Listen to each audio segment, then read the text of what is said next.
nuestro apreciado hamwe amigo y hermano hamwe el natwe bene doctor data dukunda kandi William dushima Soto Dr. William Soto Santiago.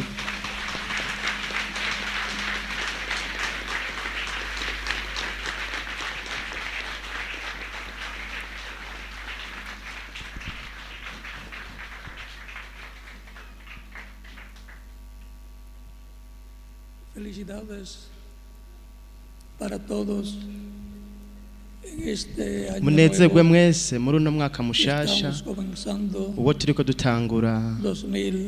w'ibihumbi 2017. Felicidades para todos. munezerwe mwese n'uno mwaka. Para esta ocasión muri uno mwanya tendremos un resumen de los adelantos turaza en kugira todas las áreas de trabajo. rezime y'ibintu biriko birakogwa mu nyubako y'ihema rinini Catedral Catedral durante el año muno mwaka w'ibihumbi 2016. 2016. Adelante con el documental. Reka tubandanye n'iyo documentaire Preparado. yamaze gutegurwa.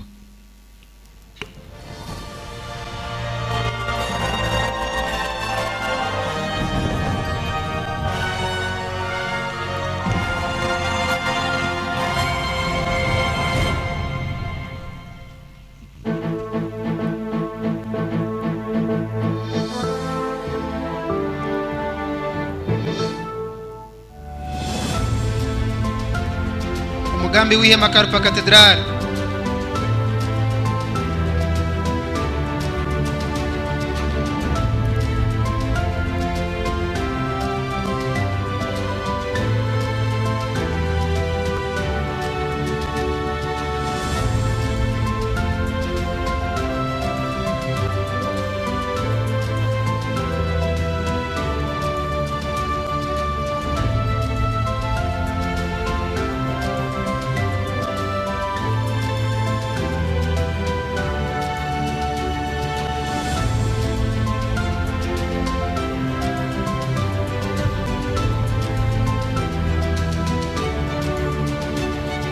El 2016 permitió alcanzar importantes logros en la edificación Twashyize de la Karupa ahantu kure Catedral. cyane rwose mu mugambi w'ihema Karupa Cathedral. Se pueden Kandi observar en la montura de la we lona, ubiravye la neza edificación del mu gushiraho lugar ibisenge santísimo, la urabona construcción de los yuko baños y las iteye imbere mu buryo budasanzwe kandi harubatswe n'ibindi byinshi nk'amatwarete n'ibindi.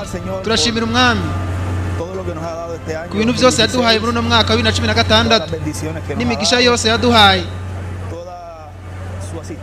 n'ukuntu yamanye natwe akamara n'abakozi bo ngaha mu mpande zose. Twagiye twibonera ikiganza cy'Imana n'ingene Imana yaduhaye ubwenge no gusobanukirwa mu mpande zose no mu bikorwa byose, kandi buri gihe tubanda dukora muri uno mugambi. Murabona aho gicaniro mu kibanza cy'ahera hera twarashoboye kuhakora muri uno mwaka, kandi turafise intego nuko tuhamarira hose, kandi ubu rero turi mu ntambuko yo turangiza ivyo turiko turagenda rero dukora hasi, tugenda dukora no mu matwarete no kibanza c'ihema. Ivyo bibanza vyose cyo kwihe cahera cyo gicanira twagitanguye muri no myisi. Uno misi yezo turiko turakora muri ico kibanza, ahandi hose nko hanze hose turiko turagenda tuhashira isima. Kubw'ivyo rero ino nyubako nk'uko wibona iri ku ntambuko yo kuherahezwa, iriko iraherahezwa. Uko rero bagenda bazana ifashanyo abapasitori tugenda tubikoresha. Turabona ko muri no misi ya Noheli niho bari bariho twariko dushiraho igisenge canke ihema ya 12 tugenda tuyikwega tuyikaza. Uno mwaka rero wa 2016 imbere ku gicaniro twarahera heje. Kubw'ivyo hejuru twari dufise intego yo gushirako ibisenge 12, ariko ubu turiko turashirako igisenge ca 13. Turiko turagenda rero tugishirako tugenda tugana mu majepfo muri kino gikorwa rero uno mwaka wa 2016 twashizeho bino bisenge ariko nko muri no kwezi tuba twamaze gushirako byinshi byo hejuru kandi buri gapande kose tugashira nko ku metero nka 40 ukuvuga buri metero 20 ni ukuvuga ni igikorwa kitaba corosha ariko by'umwihariko nko ku gicaniro kugira ngo ufuke aho hantu turabona no mu matwarete turiko turagerageza gukora amatwarete y'abagabo tuhahiraheza ivyari bibura tubishirako neza kandi kubijanye na za kamera byo twaramaze kubiheza kubijanye n'ivyumba twaramaze kubiheza muri uwo mwaka rero wa 2017 icifuzo dufise nuko ihema ryo kuzura rikuzuzwa rikegurirwa igikorwa c'umwami icifuzo dufise mu mutima wacu nuko ihema mu mwaka wa 2017 ryo kuzura rikegurirwa umwami abantu bose abantu bose barafise icyo baterera mu kugira ngo iyo nyubako itere imbere kubw'ivyo rero ubwiza bwo hanyuma buzokwiyerekana mu gushizwa kwa rino yereko ya Reverend William Branham ariryo ihema bizoba ari byinshi cyane ari rinini ubwo bwiza buzokwiyerekana ziba ari bwinshi gusumba ubwiza bwerekanye mu bihe byamaze kurengana mu izina ry'Umwami Yesu Kristo.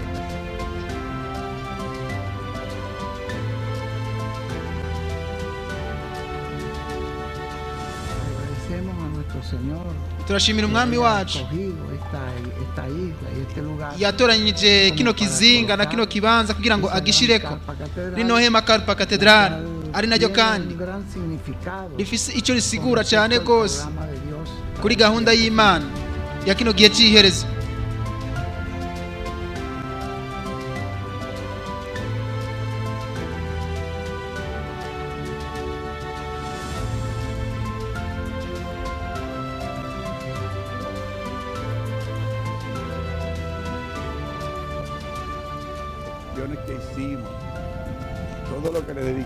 Twese ibyo dukeneye nuko ino hema Karpa Cathedral yohinduka ukuri.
Hari umugisha udasanzwe muri uno mugambi kandi ubuhanuzi bwinshi bujanye na kino gihe cy'iherezo buzoshitswa tuzobubona muri kino kibanza kuko kino kibanza kizokorerwa mu gahunda y'Imana kugira ngo habe ikintu kidasanzwe kivuye ku Mana arico izokora yo yarasezeranye ko izo bari kumwe natwe, yarasezeranye yuko mwe mu bibazo bari kumwe natwe, kandi kubw'ibyo aho we ari, aho none igikorwa ciwe c'Imana kizoba kiri kugira ngo gikogwe, kandi uhereye ngaho niho bizokwakuka bigakwira mu bindi bibanza no mu bandi mahanga no mu bandi bantu.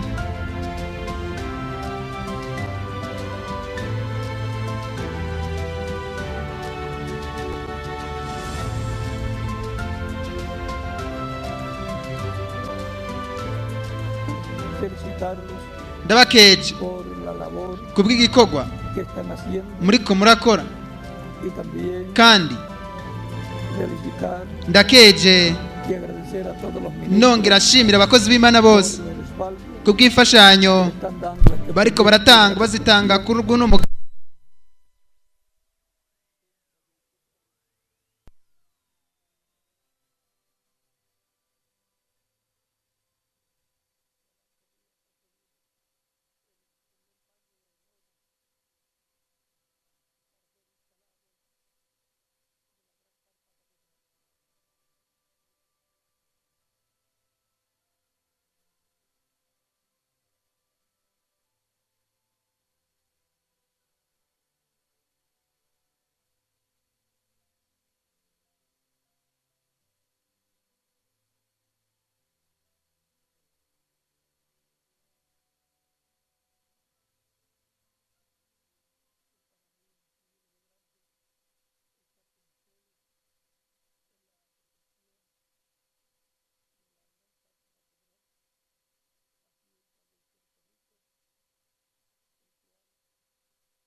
Asegurado.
Se está repitiendo ariko harisubiramwo ikintu arico cyabonetse mu bihe biheze bikabera mu Bisirayeli igihe hubaka urusengero rw'Imana.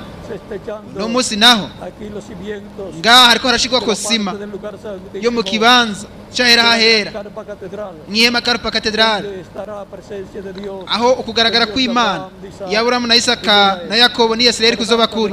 Kubw'ivyo rero mubandanye musiga sima mu nzu y'Imana mw'ihema Karpa Katedrale, aho twiteze ukugaragara kw'Imana ya Aburahamu na Isaka na Yakobo.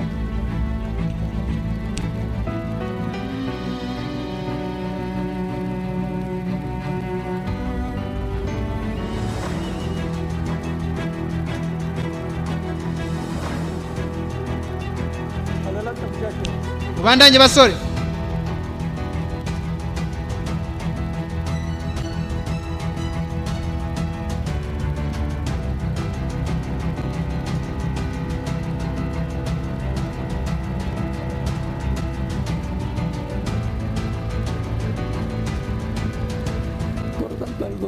Kubw'ivyo ikintu kidasanzwe kiriko kiritegura muri gahunda y'Imana kandi ni guhera isi itararemwa kugira ngo vyiyerekane bibonekere hagati mu ishengero ry'umwami Yesu Kristo mu ihema rinini Carpa Cathedrale.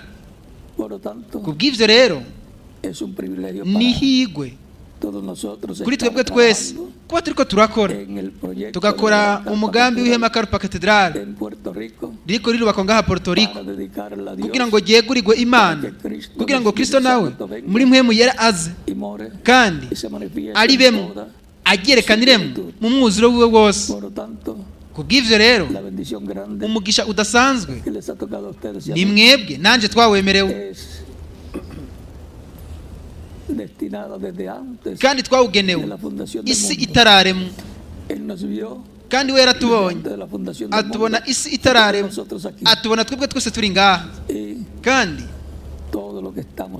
ivyo turiko turakora we yarabibonye arabigena kuko niwe agena vyose, haba mu ishengero ryiwe no muri gahunda yiwe yose hagati mu ishengero ryiwe. Kandi nihigwe twebwe twahawe turihabwa kuri uno mugambi udasanzwe, rino ntego idasanzwe ijanye na kino gihe cy'iherezo, mu gihe cibe rikomeza ifuruka.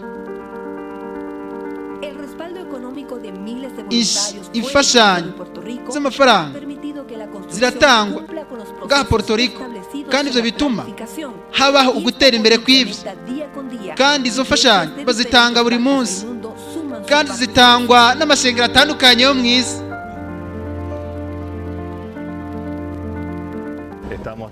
Turiko turakora hariya muri Argentine abantu bose kubw'inyungu y'uno mugambi, kandi ni ukwibonera ingene mu myaka itandukanye igenda ritera imbere. Kubw'ivyo ni umunezero udasanzwe kubona ivyo, kandi ivyo bituma muri twebwe habaho ukwiyumva dushaka kubona iryohera vuba cyane bishoboka, kandi ivyo rero bituma muri twebwe habaho ukwiyumvamo kubandanya gukora.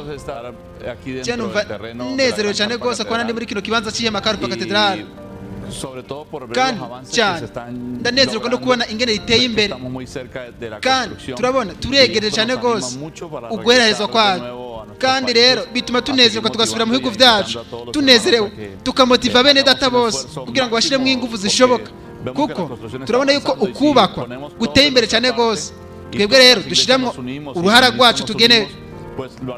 Kubw'ivyo rero tuzoribona vuba cyane ryaheze, kandi twumva tunezerewe. Nigitangaza kubona turi ngaha kuko turabona rirateye imbere cyane rwose. Naco gituma rero dutewe intege zo kubandanya gukora.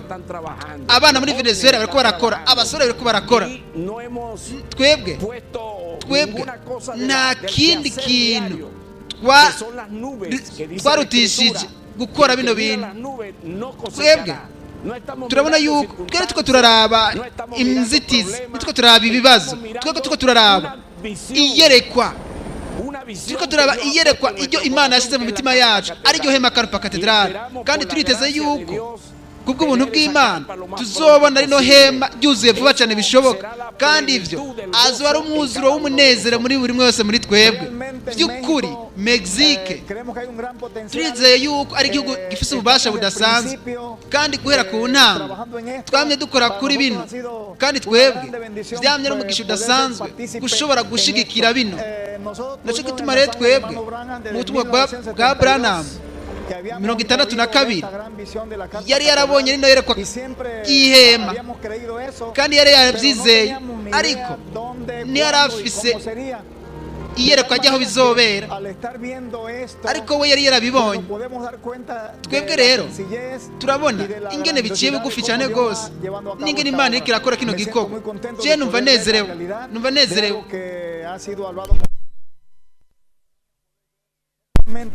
El trabajo haciéndose, sino cuando esta carpa esté en funcionamiento. En Estados Unidos, todos twese turanezerewe, twese tuko turakora dushigikira ibi kugira ngo rino yerekwa ry'ihema rishizwe. Twebwe tuko turakora muri Holande jewe ndi mu rusengero rutonyi cyane rwose ariko tubikorana urukundo turiko turabona ugushizwa ibintu byavuze kera n'umuhanuzi twebwe turiko turakora muri ibyo turabona ko iryo yereko turiko turarikora turihindura ukuri twebwe rero twarasizwe n'Imana kugira ngo tubikore turongorwa n'Imana.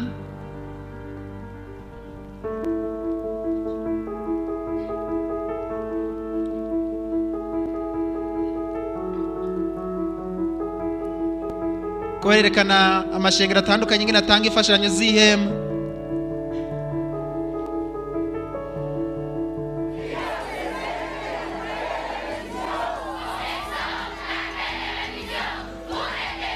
Timuyunge n'umugisha ugera kure. Naco gituma turiko turakora dukorana urukundo n'umunezero kandi mwiyunge natwe. Yesu Imana yobahezagira. Berekana abantu bacuruza utuntu dutonyi kugira ngo bashigikire ihema. Berekana ugwaruka kuri jewe nihigwa byo gushigikira ivyo kuko tubikora ku bushake bwacu.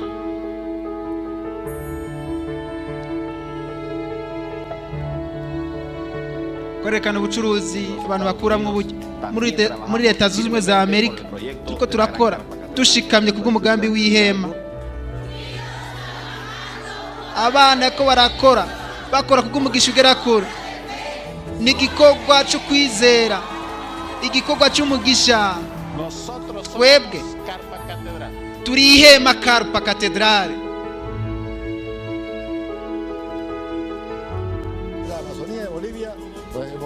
Aha muri Bolivia turiko turakora igikorwa kidasanzwe, tugikorana courage n'ubushake kuko turazi yuko kijya gikorwa kizokora ku isi yose mu mwuzuro.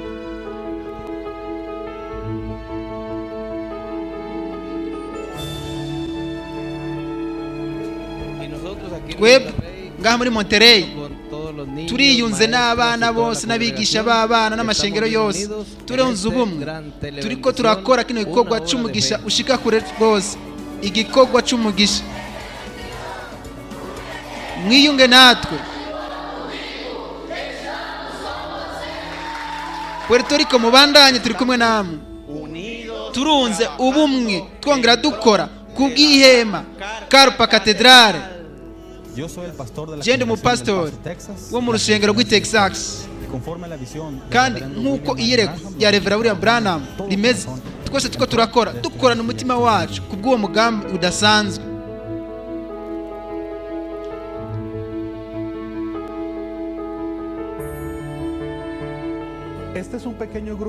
Uyu n'umugwi mutonyi w'ubucuruzi aho mu rusengero rwacu turi nk'abantu 200.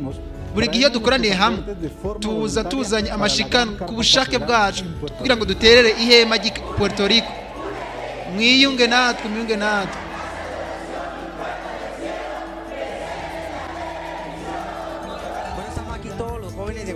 Abasore bo muri Guatemala tuko turakora ku bw'ihema kandi turatumiye abandi basore bose bo muri Amerika kugira ngo bakore. Ahari umugwi mutonyi uri kurakora ngaha ariko twese mu bibanza byose tuko turakora ku bw'ihema, abasore muri Guatemala no muri Amerika kuko ihema twese turikora twunze ubumwe tubikorana urukundo ku bw'iryo yereko. Byose birashoboka ku bw'ihema Carpa Cathedrale. Byaramaze gutangura. Ubileo al Señor. Isi yose irikirimbira yubire umwami. Ibyo kandi ntibizohagarara. Aha mutima wanje hari shimwe.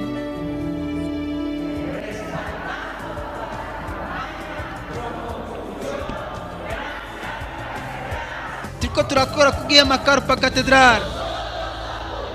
Tuko turashigikira ihema Carpa Cathedrale. Umugisha ushika kure iyunge natwe.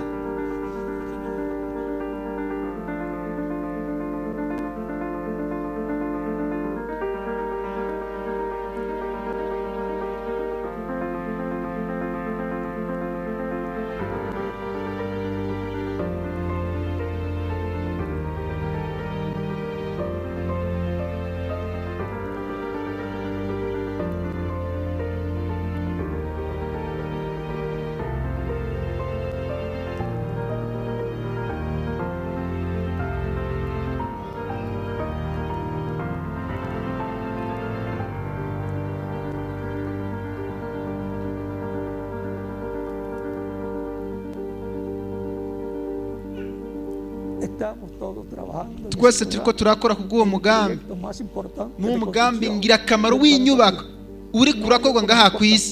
nta yindi nyubako ngirakamaro ihari.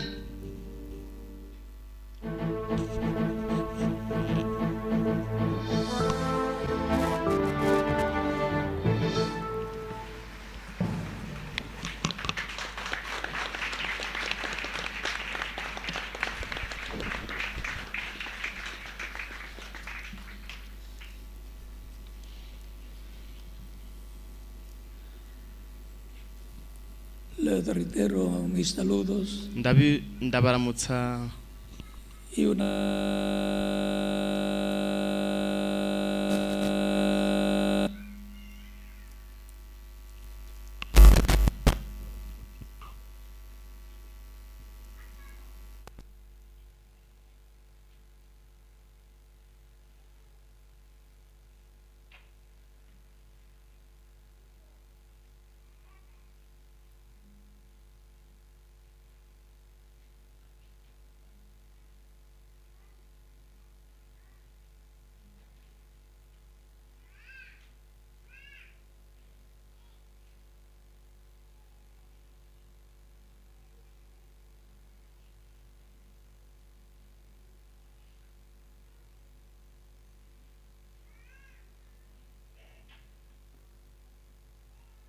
muchas bendiciones para los seres humanos.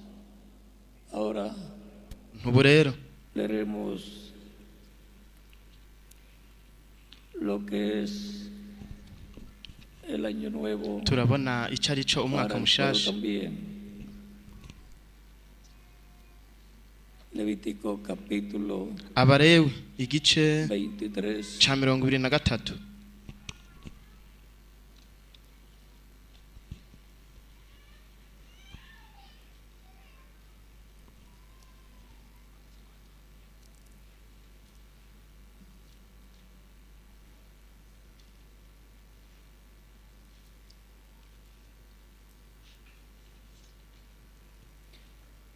capítulo 23 igice ca 23 umurongo wa 23 kugeza ku 24 de Levítico. mu Barewi.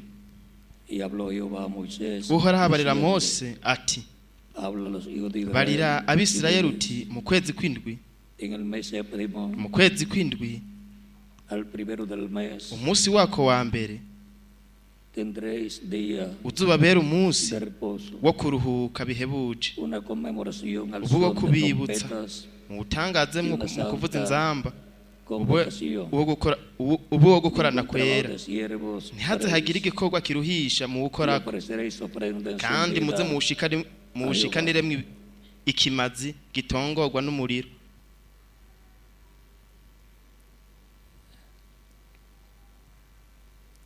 el año nuevo. Umwaka mushasha Es nuestro tema nico para cigwa cacu el estudio bíblico de mu hoy nyigisho za Bibiliya z'uno munsi ku w'Imana. de escuela bíblica. Mu nyigisho za Bibiliya Pueden tomar asientos mushobora y tengan la kwicara bondad. hamwe muba mubikunze.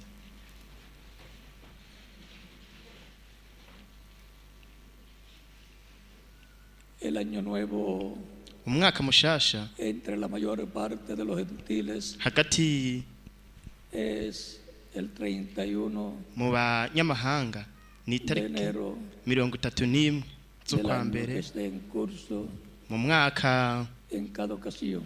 uba muri buri gihe cose. Para el pueblo hebreo, Ku bwoko bw'Abaheburayo el año nuevo umwaka mushasha algunas veces cae en octubre y otras en septiembre.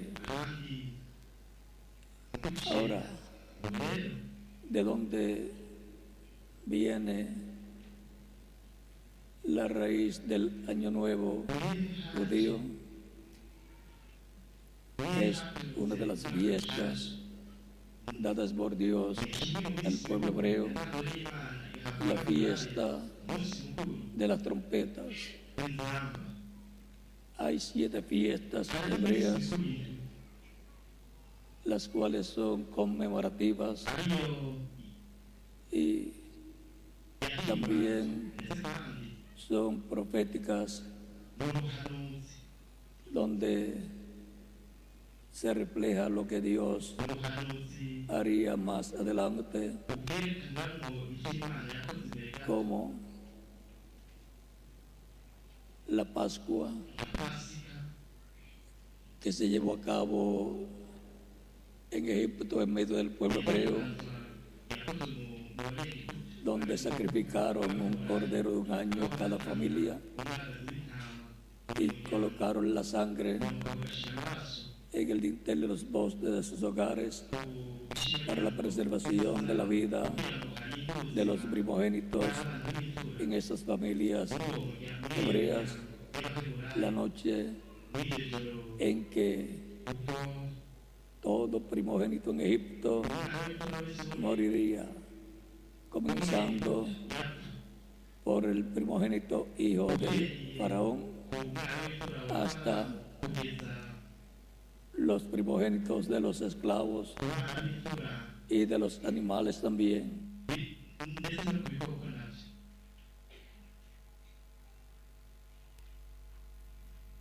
Del faraón hasta de los esclavos y de los animales también, para escapar los primogénitos de la muerte. Aquella noche los padres de familia sacrificaron un cordero de un año el día 14 en la tarde, y la sangre de ese cordero pascual libraría a los primogénitos en esos hogares de la muerte. El ángel de la muerte no entraría a esos hogares porque vería la sangre y no entraría. ntiyinjire ngaho. Esa fiesta Uwo munsi mukuru luego más adelante hanyuma imbere gatoya se materializó. Pero warashikijwe, antes de eso ariko imbere y'ivyo tenían que conmemorarla bagomba guhimbaza muri buri mwaka hasta que llegara kugeza ubwo hageze, a cumplirse kugeza ubwo hagera esa fiesta ku gusohora k'uwo munsi mukuru que traería grandes bendiciones uwazanye imigisha para myinshi todo el pueblo. ku bantu bose. Esa fiesta Uwo munsi mukuru con la aparición, hamwe no kugaragara ministerio k'ubukozi y muerte de Jesucristo en la cruz del n'urupfu rwa Calvario Yesu Kristo ku musaraba i Karuvariyo se cumplió. warasohojwe. Juan el Bautista, Yohana cuando umubatizi Jesús dijo, igihe yabonye Yesu yaravuze ngo "He aquí el Cordero de nguyu Dios umwagazi que w'intama quita w'Imana akura el pecado del mundo". ivyaha vy'abari mw'isi. Y siempre Kandi buri gihe que se toma la Santa Cena igihe hakozwe ifunguro y el ryera lavatorio de pies, ndetse no kozanya ibirenge se está conmemorando haba hariko hibukwa la fiesta de la Pascua umunsi mukuru wa cumplida Pasika wasohojwe Jesucristo. na Yesu Kristo. San Pablo en Primera de Pawulo Corintios, mu Bikorinto ba mbere capítulo igice 5 versos ca 7 gatanu nos umurongo dice, w'indwi aratubwira ngo porque nuestra Pascua, kuko Pasika yacu la cual es Cristo, ya ari fue wari sacrificada Kristo yamaze gutangwa, por nosotros. atangurwa twebwe twese. Y Kandi por eso el cristianismo conmemora nico gituma abakristu bibuka la muerte de Cristo urupfu rwa Kristo al tomar la Santa Cena, mu gufata ku ifunguro ryera, lo cual le enseñó Jesucristo arivyo Yesu Kristo yigishije en la última cena, ku ifunguro ryiwe rya nyuma, cuando dice, igihe yavuga ngo, hablando del pan, ariko avuga ku mukate, este es mi cuerpo yaravuze ngo ubu ni umubiri wanje que por muchos es partido, utangiwe benshi. y dice, comed Aravuga aravuga ngo nimuwurye mwese hanyuma afata igikombe ca vino agishimira data agiha abigishwa biwe arababwira ngo aya n'amaraso y'isezerano rishasha amenewe benshi kugira ngo habeho uguharirwa ibyaha mufate munwe mwese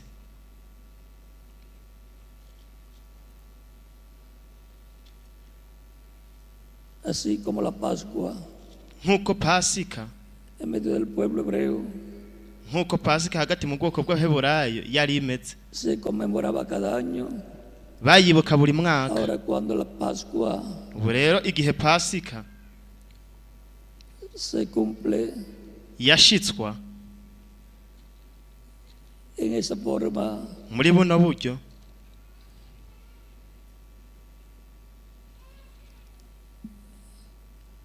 ahora se conmemora la Pascua ubu rero hibukwa Pasika al tomar mu gufata la Santa Cena ifunguro ryera la cual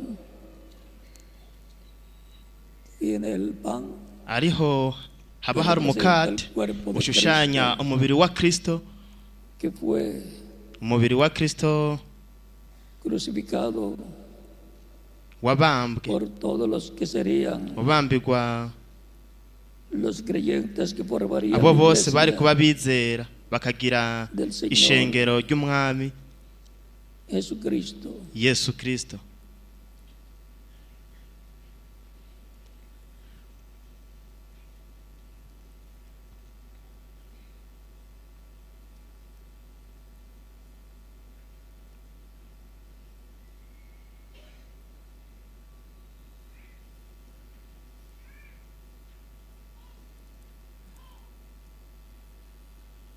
Luego hanyuma vienen los días haza imisi de comer el pan sin levadura, yo kurya imitsima es la itambiwe segunda fiesta ari uwo hebrea munsi wa kabiri w'Abaheburayo de Levítico mu Barewi capítulo igice 23. ca 23. Recuerden que en esas fiestas mwibuke ko mwino minsi mikuru hebreas y'Abaheburayo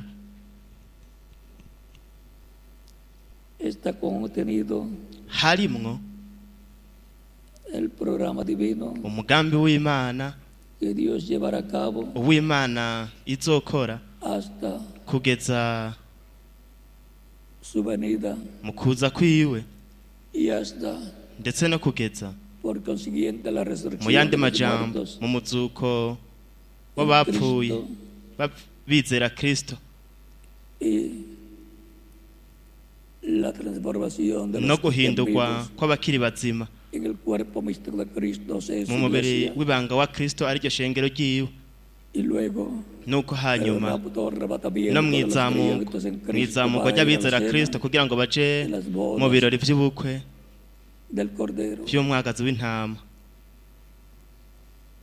Luego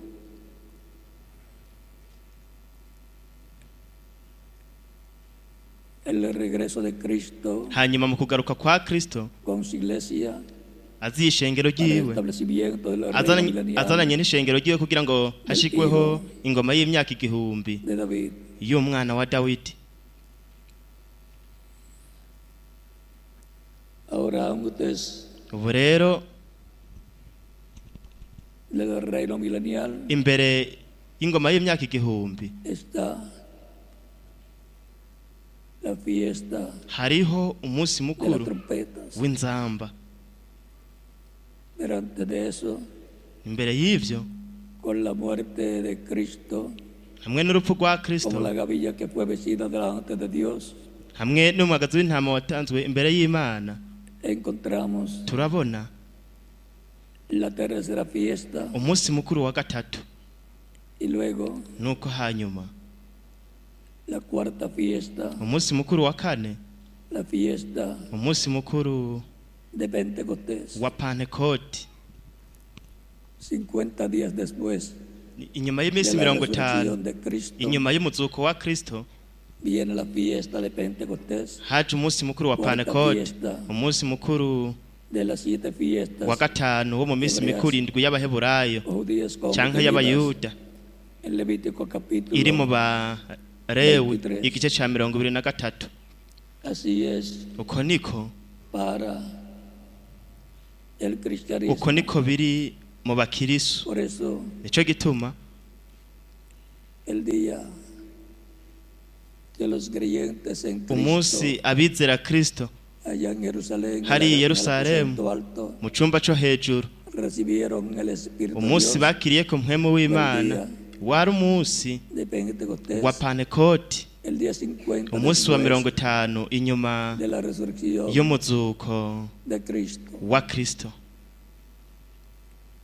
Y ahora Ubu rero encontramos que han transcurrido turabona ko 7 etapas de la iglesia habaye ibihendwe vy'ishengero, en la dispensación habaye ibihendwe vy'ishengero de la gracia mu gihe kinini, que dispensation y'ubuntu corresponde, que está enmarcada arivyo vyari vyashizweho en vyerekanwe el día de Pentecostés mu munsi wa Pentecote hariya en Israel. muri Isirayeli. Son fiestas hebreas Yari iminsi mikuru y'abaheburayo y kandi desde la número 1 a la número uhereye 4 ku giharuro ca mbere kugeza ku munsi mukuru wa se han 4 cumplido para bendición de naho los gentiles. vyashitse ku bw'umugisha, Porque yarashikijwe Dios ku bw'umugisha llamaría un pueblo para su nombre w'abanyamahanga kuko de entre los Imana gentiles. yahamagara yahamagara umuntu mw'izina ryiwe mu Luego, en la banyamahanga. fiesta de Hanyuma Pentecostés, ku munsi mukuru wa en la cual Pentecote se ha estado ariho desde el nacimiento de la iglesia del cristianismo ariho allá en uwo Jerusalén, munsi wakorwa uhereye ku kuvuka kw'ishengero hariya i Yerusalemu mu cumba co hejuru kugeza mu gihe cacu han estado transcurriendo hakomeje kugenda haba 7 etapas ibihendwi de la iglesia vy'ishengero del Señor Jesucristo. ry'umwami Yesu Kristo, 7 edades. ibihendwi vy'ishengero. Y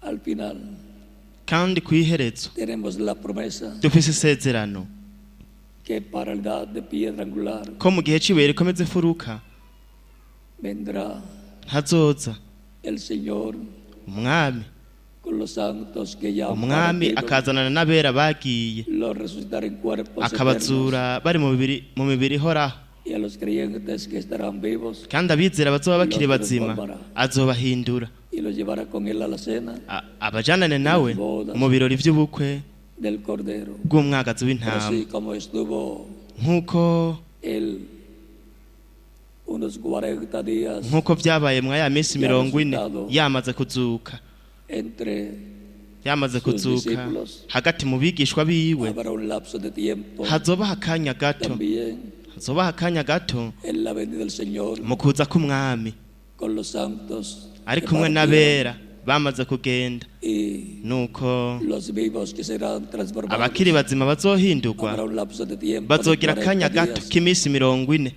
más o menos canke 40 días, como fue en aquel tiempo, nk'uko ya vyabaye mwa kiriya gihe transformados bamaze guhindurwa con cuerpos bari mu mibiri glorificados, ihawe ubwiza, eternos, imibiri ihoraho inmortales, idashobora cuerpo gupfa, glorificado que tiene imeze Cristo neza nk'umubiri uhawe ubwiza desde el tiempo ufiswe na Kristo allá uhereye mu gihe en que él hariya resucitó. igihe we yazuka.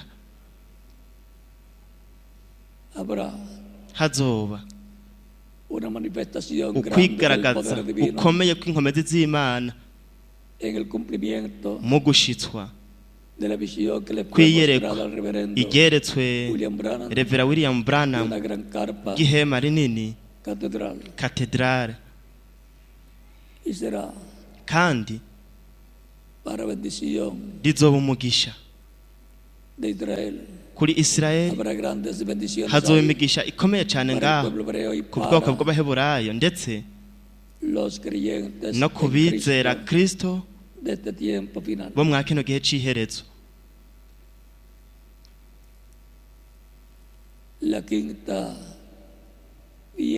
Umunsi mukuru wa gatanu mu minsi mikuru y'abayuda canke iminsi mikuru y'abaheburayo yo mu Barewi igice ca 23 ni umunsi mukuru w'inzamba.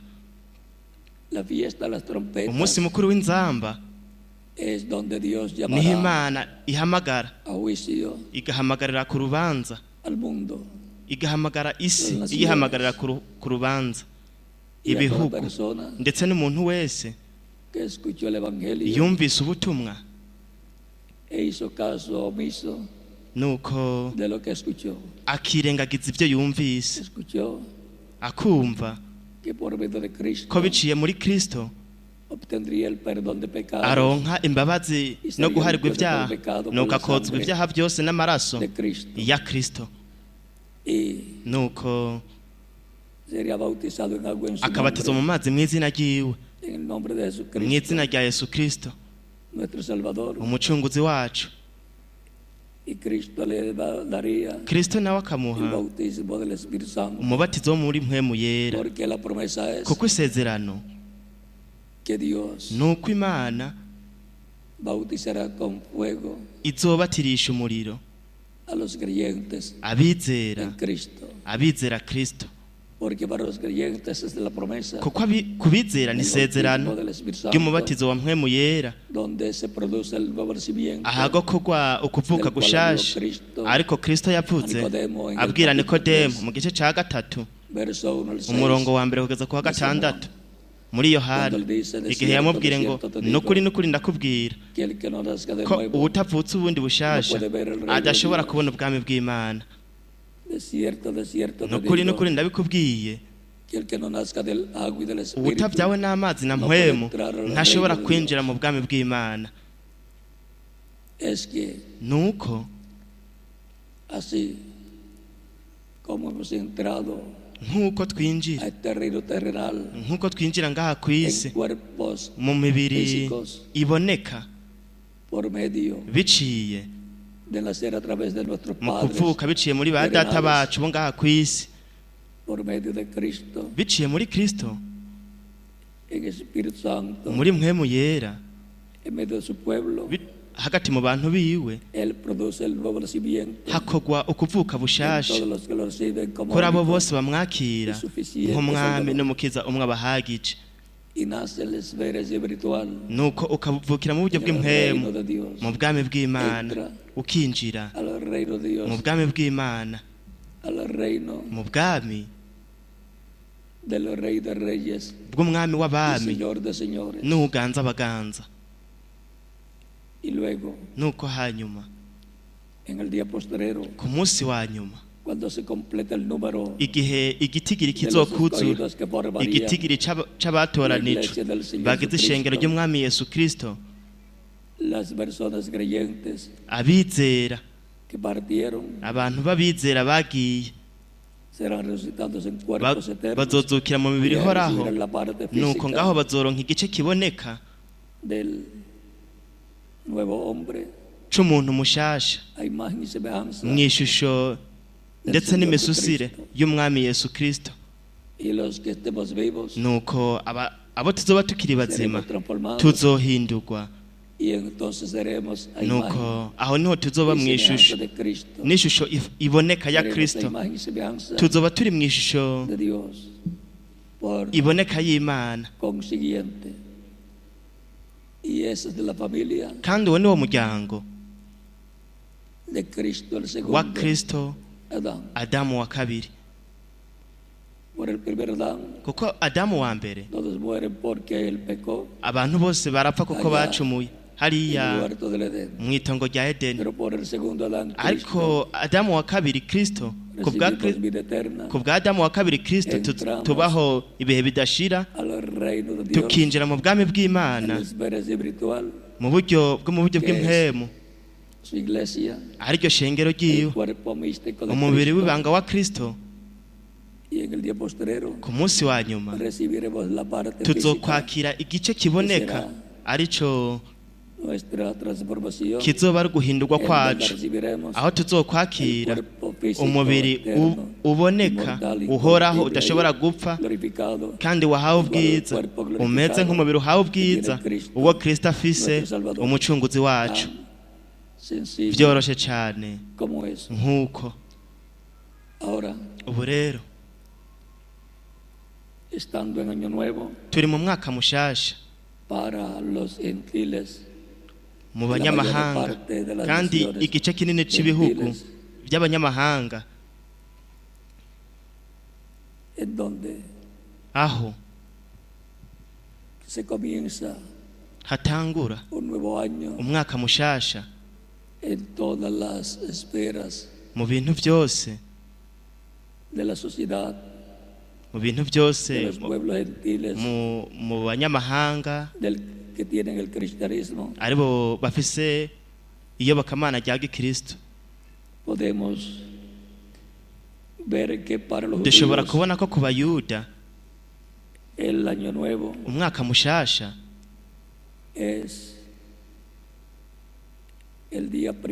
ni umunsi wa mbere w'ukwezi kwa Tisri muri kalendariye y'abayuda, aho rimwe na rimwe haba ari mu kw'icenda, ahandi hakaba ari mu kw'icumi. Ubu rero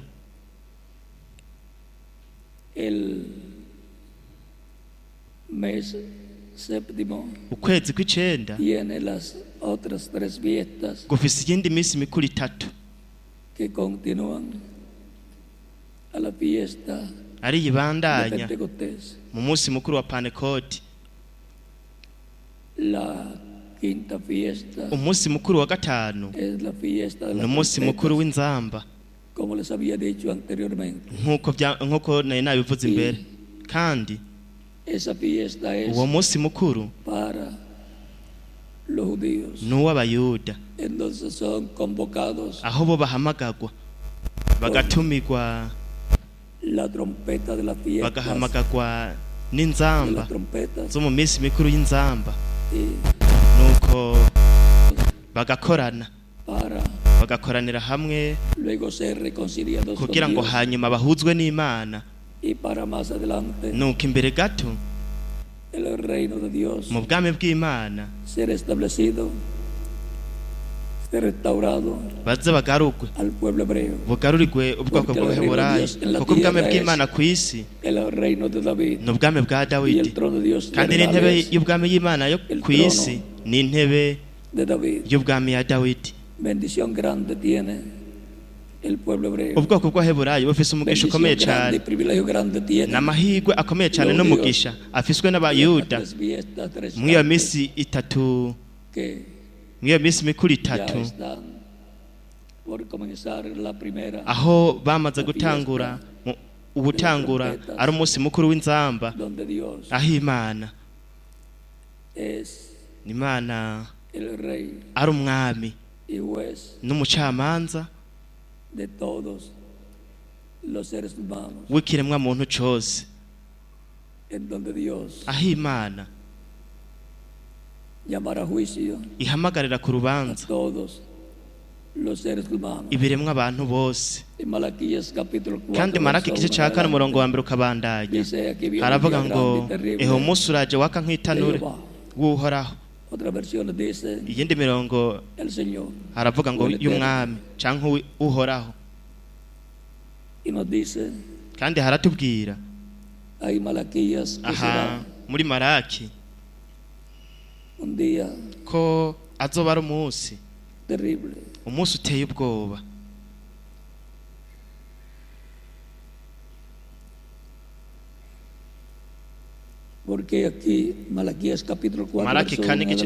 Malaki kane umurongo wa mbere ukabandanya eheraba umunsi uraje waka nk'itanuri, abibone bose n'inkozi z'ibibi zose bazocika ibishingwe, kandi uwo munsi ugirutse uzobatongora, niko Uhoraho nyene ngabagize, nta n'agashitsi canke agashami uzobasigarana. iki ni igihe cy'akababaro gakomeye cyangwa ugukandwa kwa Yakobo ari byo bigiye gutangura mu kanya runaka kegereje cyane, ari byo bishobora kuba muri uno mwaka nyene w'2017 ku banyamahanga ndetse 5,000 y algo para 5,000 ku bayuda,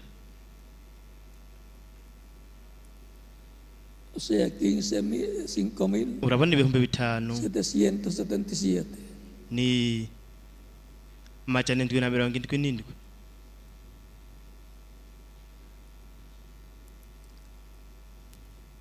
para los judíos. Ku bayuda el ciclo igihembwe del nuevo año que comenzó cy'umwaka mushasha utangura en octubre pasado, ugatangura mu kw'icenda ko mu mwaka uhetse, es el año nuevo judío, ni umwaka mushasha w'abayuda, y kandi muchos judíos abayuda benshi que baratangaza ko ese será el tiempo iki mesiánico para la venida kizoba ari del igihe ca Mesías, Mesiya co kuza kwa del hijo Mesiya de David, k'umwana wa del rey de Dawidi, Israel. umwami wa Isirayeli. Puede ser posible Bishobora que las gushoboka esperanzas de Israel ko ivyizigiro vya Isirayeli bihinduka ukuri en este ciclo mwa kino gihembwe de un nuevo año, c'umwaka mushasha, porque todas las señales kuko ibimenyetso byose están siendo cumplidas biriko bishitswa en este tiempo final. mwa kino gihe c'iherezo. Estaremos viendo a medida que pasan Tugenda tubona uko imisi igenda lo que Dios ihera hará, ivy'Imana izokora, porque los judíos kuko abayuda cuando vean igihe al Señor viniendo por su bazobona iglesia, umwami aje kw'ishengero ryiwe bazovuga bati urya niwe twebwe esperando, twari turindiriye, pero él viene por su iglesia ariko aje kw'ishengero ryiwe para darle la fe kugira ngo ariho ukwizera de rapto, la fe para kwizamuka, ukwizera transformados y llevados kubahesha con Cristo guhindurwa no kujana na Kristo a la cena mu birori de las bodas del vy'ubukwe Cordero, bw'umwagazi w'intama a la séptima dimensión, mu kirere c'indwi, dimension de mu Dios. buringanire bw'indwi, uburinganire bw'Imana. Estamos en un tiempo de entrelace, Turi mu gihe de una fiesta, co la fiesta gusobekerana k'umunsi de mukuru Pentecostés wa Pantekoti, con la fiesta usobekerana n'umunsi de mukuru las trompetas. w'inzamba. Este es el tiempo para Israel Iki nico despertar gihe co gukanguka kwa Isirayeli del programa igakangukira divino, ukuri kuri gahunda y'Imana ijanye n'iki gihe c'iherezo, kugira los ngo judíos kubw'abayuda bajo la fiesta mu munsi mukuru de las trompetas, w'inzamba, donde el ministerio Elías aho ubukozi bwa Eliya estará llamando buzoba buriko burahamagara y juntando ndetse bukoraniriza hamwe a Israel Isirayeli, y preparándolo ndetse bubategura para la venida del Señor, kubwo a kuza Israel, k'umwami kwa Isirayeli, para la venida kubwo kuza del hijo de David, k'umwana wa del Dawidi, rey de Israel. umwami wa Isirayeli. Por lo tanto, Israel estará Nuko alerta rero Isirayeli en este nuevo año izoba ikangutse cyane mw'uno mwaka que mushasha para ellos uwo comenzó kuri bo watanguye por el mes de mu kwezi octubre kw'icenda, pasado. mu kwezi kw'icumi guheze. Nuko rero Para el cristianismo, ku bakirisu el nuevo año umwaka mushasha comienza hoy, 31 utangura uno munsi de enero de 2000. Es tiempo n'igihe de despertar. co gukanguka. Recuerden la parábola Mwibuke ijambo de las 10 vírgenes. A ry'inkumi medianoche se oyó icumi un clamor, "He aquí el igihe esposo viene". batangaza mu gicuku ati nguyu mukwaraje basohoka kumusanganira. Turi mu gihe cyo gukanguka ko mu buryo bw'impwemu kubugingo n'impwemu w'ikiremwa muntu cyose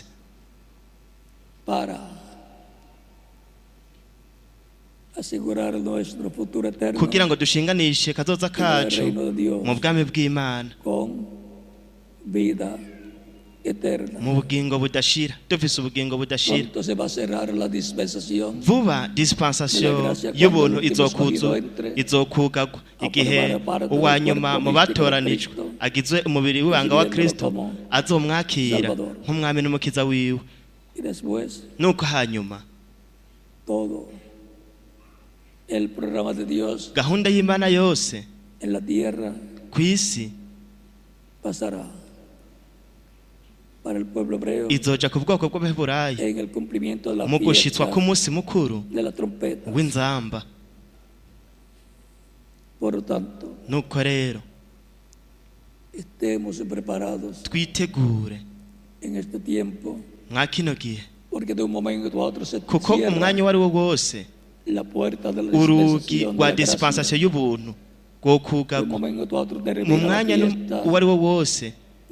Umunsi mukuru wa Pentecote worangira. Nuko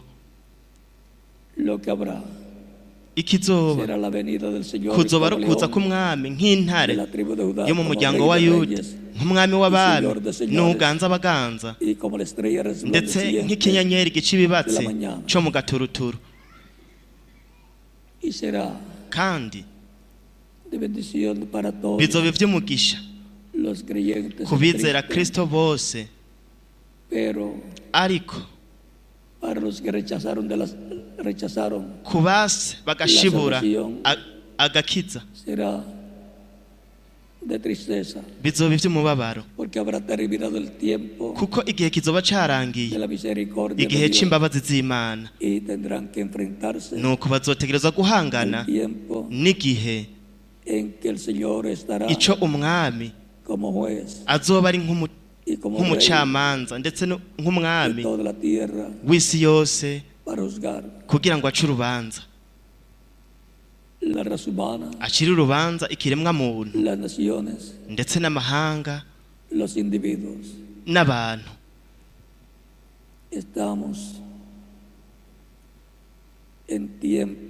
Turi mu gihe cy'ubuhanuzi kiriko gishitswa. Mw'ivyo bihe by'ubuhanuzi tugumbire cyane, dufate neza Kristo nk'uko Yakobo yamugumbiriye. Marayika umwe yamwiyereka igihe yari agiye guhura na mwene wabo Esawu, kandi yari afise ubwoba kuko mwene wabo yari yamubwiye ngo data niyapfa nzokwica Yakobo. Nuko Yakobo yari yasavye umugisha w'ubusamura, yari yamwivye umugisha w'ubusamuragwa awiba mwene wabo Esawu kubwo isahani y'ibiharage. Hanyuma imbere gato se wiwe igihe Isaka yari ashaje cyane agiye gupfa. Nuko imbere yo gupfa yagomba gusuka kumugisha ku bana biwe. Umugisha wa mbere w'ubusamuragwa ari wari ngirakamaro cyane, ari wo washirwa ku mwana mukuru. Nuko kubera ko Yakobo yakunda uwo mugisha, habe nubwo yari yapfutse inyuma ya mwene wabo Esawu, yarondeye umugisha w'ubusamuragwa. Nuko arawutora, arawukurikira igihe mwene wabo yaragiye gutegurira imfungurwa izo Isaka yari yamusavye, amubwira ko ashaka imfungurwa. Nuko hanyuma ngo amuhe umugisha.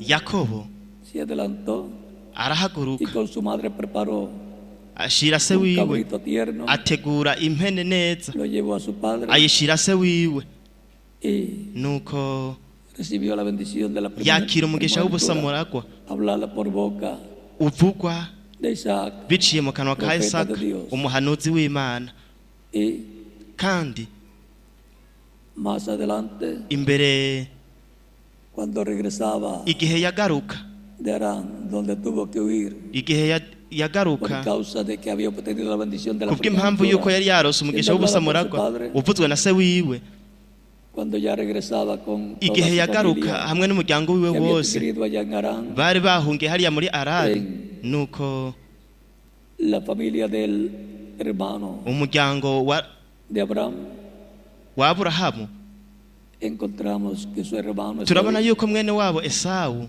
luego venía con hanyuma yaje un grupo akazanana n'umugwi de 400 w'amajana ane individuos w'abantu amajana ane armados con espadas, bafise inkota y nuko Jacob tuvo miedo, Yakobo agira ubwoba oró a Dios asenga Imana y le apareció el ángel de Dios. nuko marayika w'Imana aramwiyereka Y Jacob lo agarró. Yakobo aramugumbira El ángel le dice, suéltame, aramubwira ngo que raye el alba. ndekura kuko umutwenzi utambitse Tenía que ir yategerezwa kugenda a la casa de Dios, akaja mu nzu a y'Imana la presencia de Dios. El mu ángel kugaragara kw'Imana marayika nuko Yakobo aramubwira ngo no te soltaré sindakurekura hasta que no me bendigas. kugeza umpaye umugisha Y el ángel le pregunta, ¿cómo aramubaza ati te llamas? ¿Cuál es tu witwa ngo nombre? iki mbega izina ryawe ni irihe Jacob le dice, Yakobo aramubwira ngo Jacob.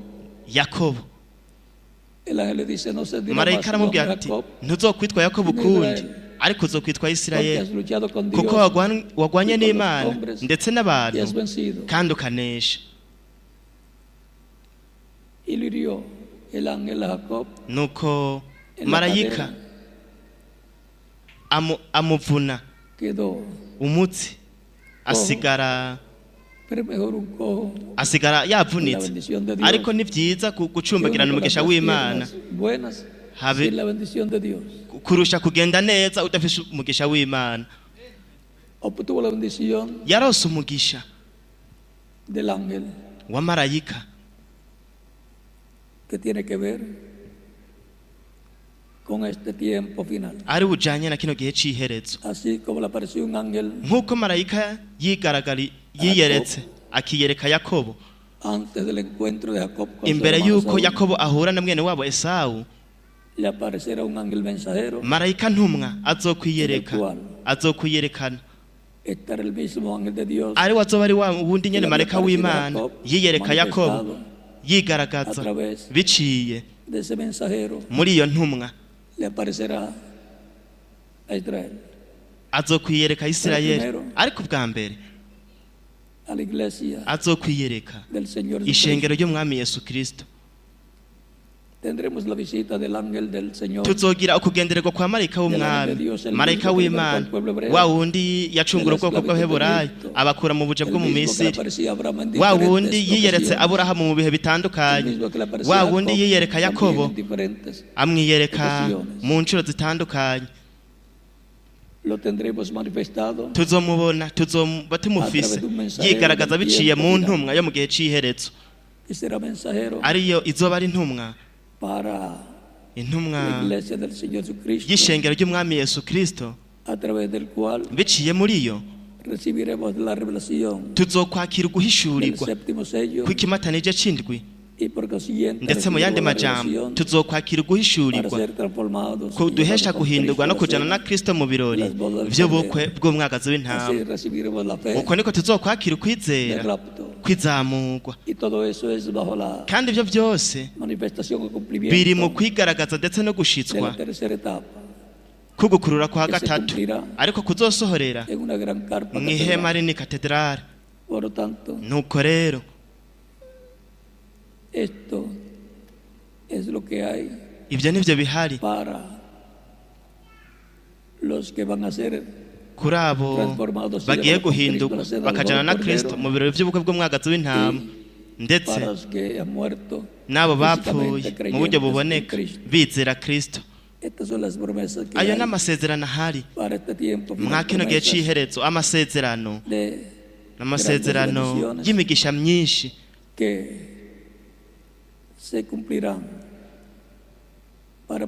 ayazosohora kugira ngo adutegurire kuja mu birori by'ubukwe bw'umwagazi w'intama. Isirayeli izokwakira umwana wa Dawidi, izokwakira umuragwa w'intebe y'ubwami n'ubwami bwa Dawidi, ubukomoka muri Dawidi. Nuko rero twitegure, kuko tutazi igihe urugi rwa dispensation y'ubuntu ruzokugagwa,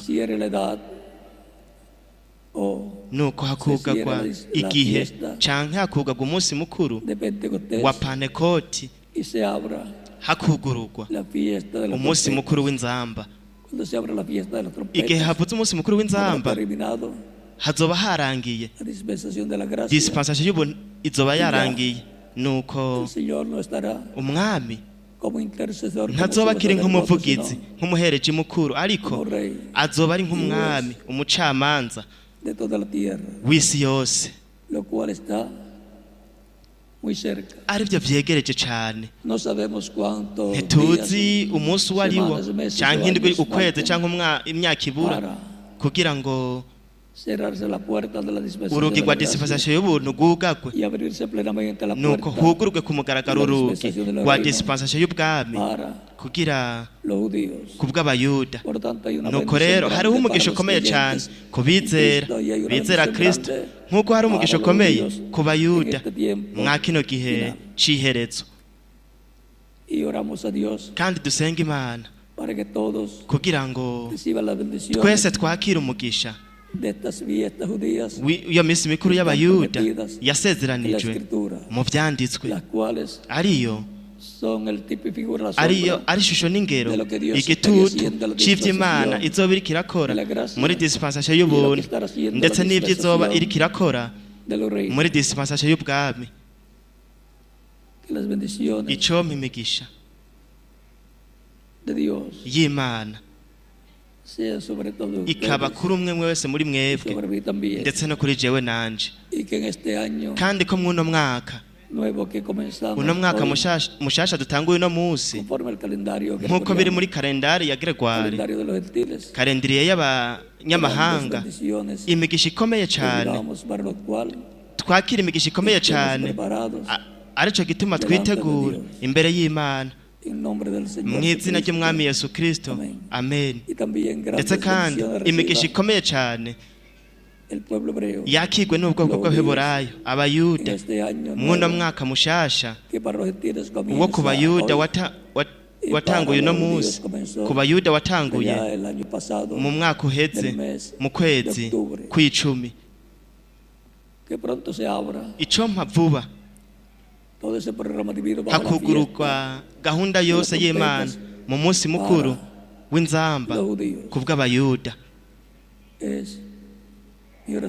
Niryo sengesho ryanje, kandi ko ivyo Imana byose ifitiye abizera Kristo byo sohozwa vuba cyane bishoboka, mu izina ry'umwami Yesu Kristo, amen. Nimba hariho umuntu kugeza n'ubu atarakira Kristo nk'umwami n'umukiza wiwe, ashobora kubikora mwuno mwanya. Nuko ndaza kumusengera kugira ngo Kristo amwakire mu bwami bwiwe, amubabarire n'amaraso yiwe amwoze ibyaha byose, abatize mu mazi mu izina ryiwe. Nuko Kristo nawe mubatirishe mpwemu yera n'umuriro, akore muri wewe ukuvuka gushasha.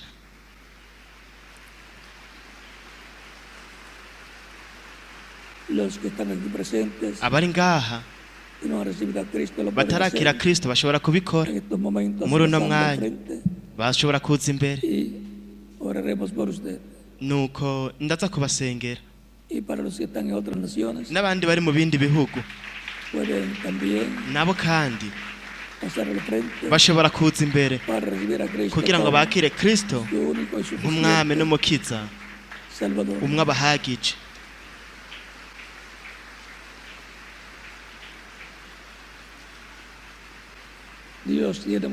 Imana ifise abantu benshi mwa kino gihe c'iherezo muri Puerto Rico, muri Caraïbe yose, Amerika yo hagati, Amerika y'epfo, Amerika ya ruguru, Canada ndetse n'ibindi bihugu byo ku mubumbe w'isi, kandi rikirabahamagara imbere yuko yugara urugi rwa dispensation y'ubuntu, imbere yuko hugagwa urugi rw'umunsi mukuru wa Pentecote, kuko igihe urwo rugi ruzugagwa aho nta wundi muntu azinjira mu munsi mukuru wa Pentecote, kuko uwo munsi mukuru uzoba warangiye, nuko hazoca hatangura umunsi mukuru w'inzamba ku Bayuda. Reka duhaguruke kugira ngo dusengere abantu baje ku birenge bya Kristo umucunguzi wacu. Icingira akamaro ku kiremwa muntu n'ubugingo budashira, kandi ku bw'ibyo umuntu akeneye kumva ukubwirizwa k'ubutumwa bwiza bwa Kristo, ubutumwa bwiza bw'ubuntu. Ukwizera kwa Kristo kukavukira mu bugingo bw'umuntu,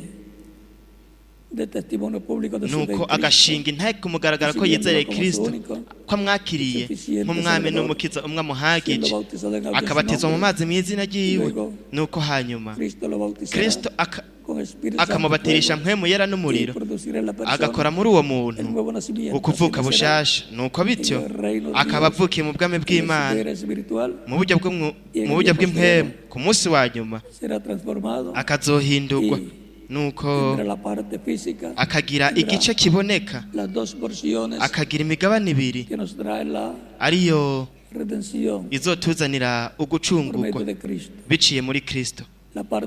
Igice kiboneka twakiriye umubiri uhoraho ushushana n'imyaka 18 y'ubukuru, nuko igice cyo mu buryo bw'impwemu, mpwemu w'Imana, ubwo tuzoronka umubiri wo mu buryo bw'impwemu wo mu buringanire bwa gatandatu, umubiri umeze nk'uw'abamarayika. Mwibuke ko ikiremwa muntu ari ubugingo, impwemu n'umubiri. Ni ingirakamaro ko umuntu wese amenya ko ari ubugingo, impwemu n'umubiri, kandi ko ingirakamaro ari ubugingo bwiwe. Nico gituma ivyanditswe bivuga niki umuntu byo mumarira kugara ibyo kwisi byose ariko agatakaza ubugingo bwiwe. Nuko ubugingo ari cyo girakamaro mu muntu, mpemu w'umuntu n'umubiri wo mu bundi buringanire, umubiri umeze nk'uw'abamarayika, umubiri ufatika nawo nuwo mwakino kirere cyo ngaha kwisi, ariko ubugingo buva ku Mana. Ubugingo nibwo bwitwa uruvyaro rw'Imana. Umuntu n'uruvyaro rw'Imana n'ubugingo bw'Imana, ndetse mu yandi majambo n'ubugingo nibwo bwakira ubugingo budashira. Nuko rero n'ingirakamaro ko tworonka ubugingo budashira, ubugingo bwacu bukaronka ubugingo budashira, kugira ngo tubeho mu nganje y'imyaka 1000 ndetse no mu bihe bidashira. Ivyanditse biravuga ngo ubugingo bukora icyaha nibwo bupfa, ariko Kristo yakuye ibyaha n'amaraso yiwe y'igiciro, en la dispensación muri dispensation de la gracia. y'ubuntu. Por eso es importante Ico aprovechar gituma ari ingirakamaro kwegera ico gihembwe c'imbabazi z'Imana, recibiéndolo como nuestro único kamwakira nk'umwami n'umukiza, tukamwakira nk'umukiza Salvador, umwe aduhagije, con nuestros rostros inclinados twunamitse imitwe yacu, y nuestros ojos cerrados. amaso yacu yugaye. Padre nuestro que estás en los Data wa cielos, twese uri mw'ijuru, santificado sea tu nombre. izina ryawe ryubahwe, Venga tu reino y hágase tu ubwami voluntad bwawe como buze, en el ibyo cielo. ushaka bikorwe mw'isi nk'uko bikorwa mw'ijuru. Vengo a ti, Padre celestial, nje kuri wewe data wo en el mw'ijuru, nombre del Señor mw'izina Jesucristo, ry'umwami con Yesu todas Kristo, estas personas ndi kumwe que n'aba están bantu sirviendo a bose Cristo bariko bakira Kristo como su único y suficiente nk'umwami Salvador. wabo umwe abahagije. Recíbeles en tu Bakire reino, mu te lo bwami ruego, bwawe ndabigusabye, en el nombre del mw'izina Señor ry'umwami Jesucristo. Yesu Kristo. Y ahora repitan conmigo Ubu esta rero oración. musubirane mwe hamwe nanje rino sengesho iryo ngiye gusengera umwe umwe wese muri mwebwe. Mwami Yesu Kristo, Escuché la predicación numvise de tu ukuvugwa evangelio. k'ubutumwa bwiza Creció bwawe, la fe ukukwizera, de Cristo ukwizera Kristo en mi alma. kwavukiye mu bugingo Creo en bwanje, ti ndakwizeye con toda mi alma. n'ubugingo bwanje bwose, Creo en tu primera venida. nizeye kuza kwawe kwa mbere, Creo en tu muerte en la cruz del nizeye urupfu Calvario, rwawe rwo ku musaraba i Karuvariyo como el sacrificio de expiación nk'ikimazi c'impongano por mis pecados ku bw'ivyaha y vyanje por los de toda persona. ndetse n'abantu bose. Creo en tu nombre Nizeye izina ryawe como el único nombre bajo el nk'izina cielo rimwe ryonyene munsi y'ijuru ryahawe abantu, iryo dushobora gukirizwamo. doy testimonio público de Nshinze mi fe ntahe en ku ti, mugaragaro ko que tú ndakwizeye crees en mí, kandi ko ngiriye icizere kandi ko ndakwakiriye nk'umwami n'umukiza Salvador. umwe ampagije. Te ruego perdones mis Ndakwinginze pecados, umbabarire ibyaha y con byanje tu sangre me hamwe limpies n'amaraso de todo yawe pecado, anyoza ibyaha byose, kandi ambatirishe mpwemu yera n'umuriro, y produzcas en mí, ukore muri jewe ukuvuka bushasha. te lo ruego Ndabigusabye en tu nombre eterno, mw'izina ryawe rihoraho ry'ubwiza, Señor Jesucristo. umwami Yesu Kristo. Amén. Amen.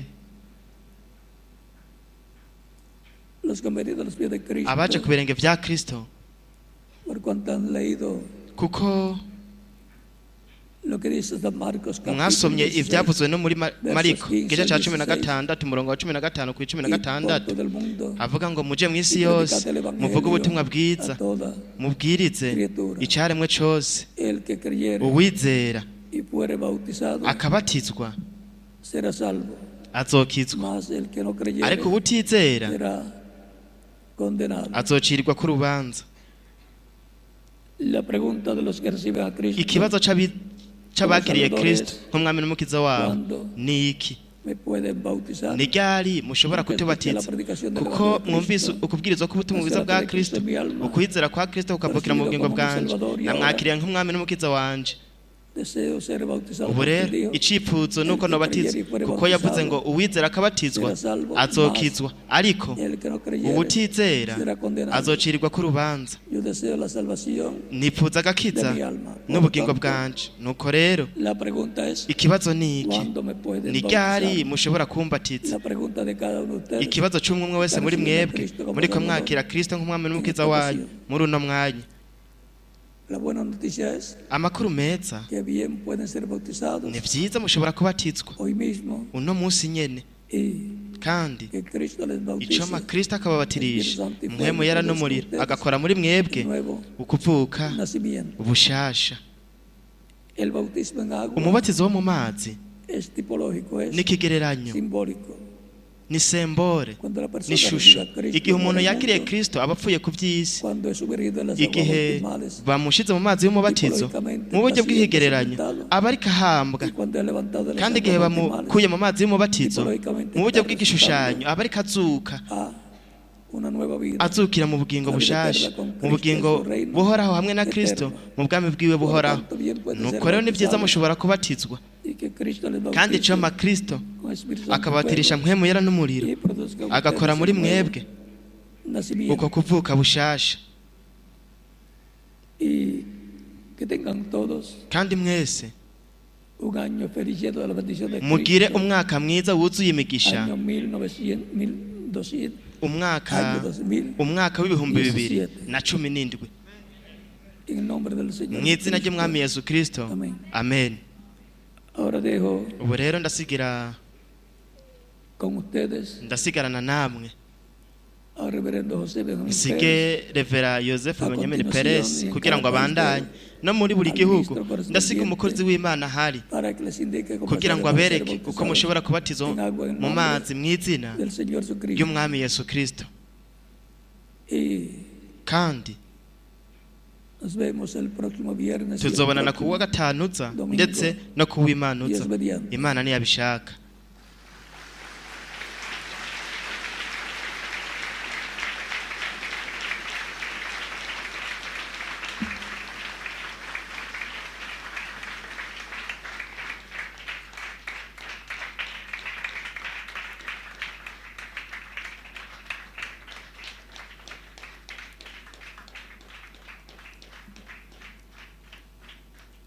Luego hanyuma